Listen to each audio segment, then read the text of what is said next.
This is an intro. Who needs an intro? I don't need an intro. This is just a vape show. It's just a vape show. Vape show. This is an intro. Who needs an intro? I don't need an intro. This is just a vape show.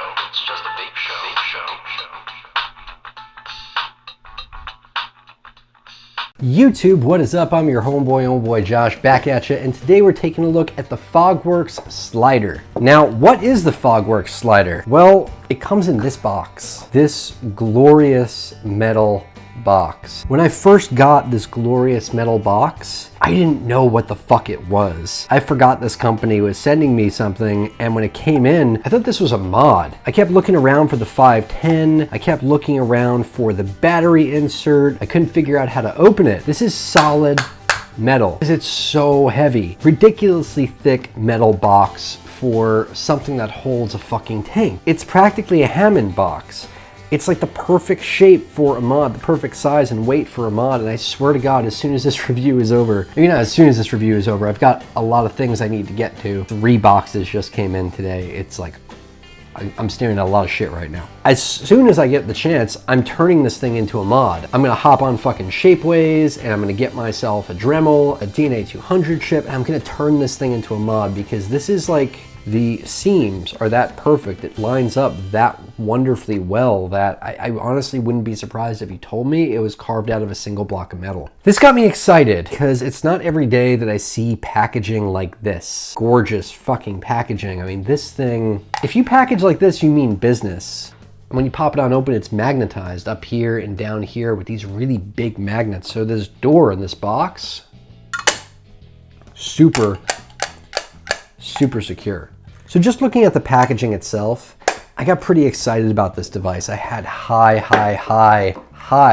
expectations. The device itself, for the most part, doesn't disappoint. It's made to be simple, so it only consists of 3 pieces. Your base, which houses your airflow control. It is a super slick, easy to move airflow control. There's no locking along the way. It just flows open and closed.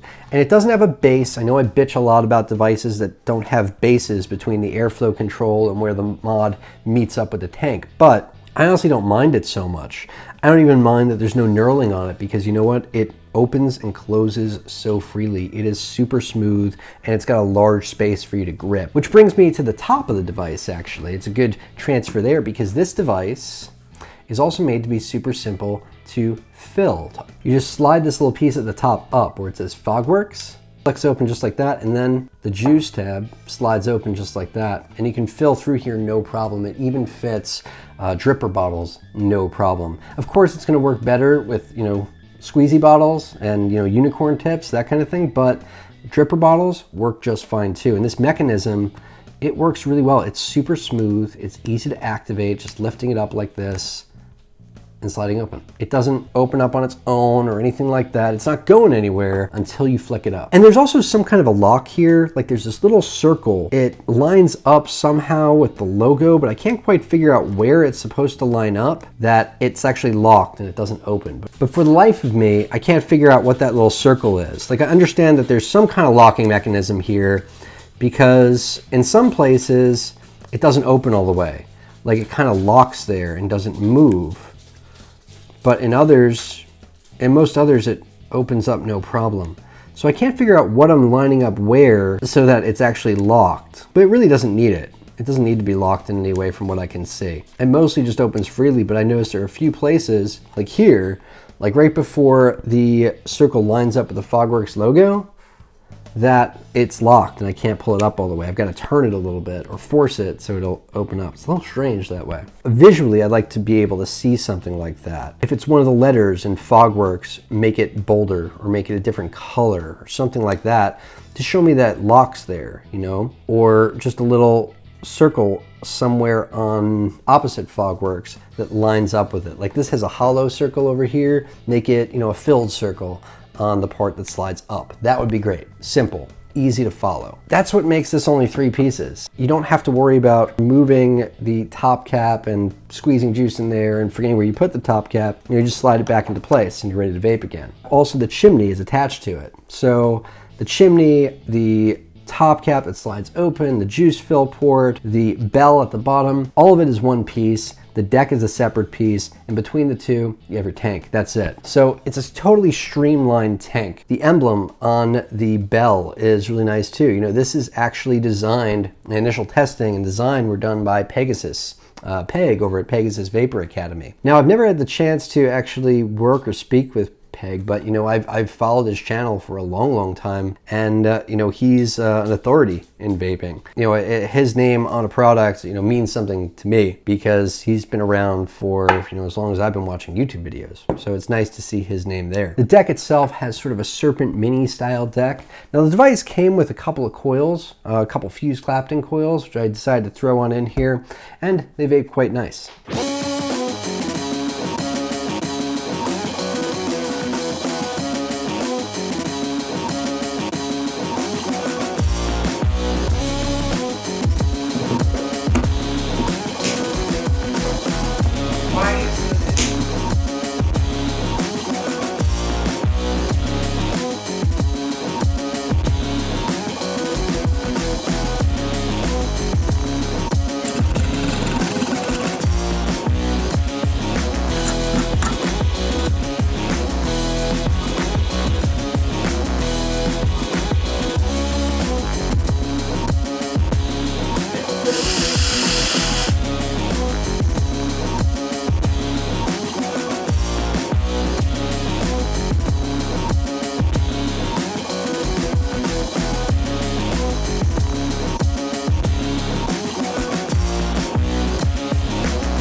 Very tasty vape. It's very flavorful. It's more of a restrictive lung hit than anything else. This coil ohms out at 0.18, and I find myself vaping around somewhere between 60, 75 watts or so, something like that. I mean, it's not even coming in at 4 volts right now. It just performs better at the lower wattages. The flavor is just a little bit more consistent that way. It performs in that 60 to 75 watt range the best because of the airflow, the way it's a restrictive lung hit where it's kind of tight like that. It's got a really nice flavor. I really like the fit and the finish on it. There is one thing about it that really disappointed me. It was partly my carelessness, partly the way that the tank is designed. It's the screws on the deck. It's a Serpent Mini style deck, so they're all kind of the same. You got sort of a wire trap on one side, a wire trap on the other for single coil builds. And I'm all about single coil RTAs and single coil RDAs. I actually love single coil devices. They're amongst my favorites because I love having a single exotic coil build in there. Normally my complaints about these sorts of decks is that You know, it involves you turning your leads and bending your leads in a certain way, and the coil lead gets all kind of funky and wonky. And there's that too. I don't like that very much. What really bugged me was one of the screws. They're really tiny screws. You have to take the screw completely out of the threading in order for you to seat your coil in there. I would prefer where the screw normally comes from the side and traps the wire in there. It's honestly the best way to design that deck, if you ask me, just because otherwise it's too hard to seat your coil in there. And not only that, it's that the screw is so tiny and the threading there is sort of like, it's meant to be stylish where it comes up like this little fork or something to capture the screw, but it was really easy to cross thread, and one of those screws cross threaded pretty bad and went in at a really harsh angle. And when it cross threaded and I felt it cross thread and I see it cross threading, it just, if that deck could just be cleaned up a little bit where it was just a little bit easier to work with the screws, it would be a lot better if you ask me. So FogWorx, if you guys are watching, I would tweak that just a little bit with the deck, because cross-threaded screws, no one wants cross-threaded screws. I mean, that is just, it still works, but if it cross-threaded differently, it might not anymore. So clouds, warm clouds in an RTA at 74 watts. It's actually only being vaped at about 3.7 volts, and it's a 0.2 ohm build, and it actually vapes really nice at that level. It's vapes great. It's just that one thing with the deck needs tweaking. Only change that I would make to this tank, that little screw. Other than that, I'm super thrilled with it. I'm happy with it, and I'm excited to see how this does in the market, because I really like it, and the packaging is just so ridiculously awesome. I mean, I can tell it's a quality piece. I can tell that love was put into this device.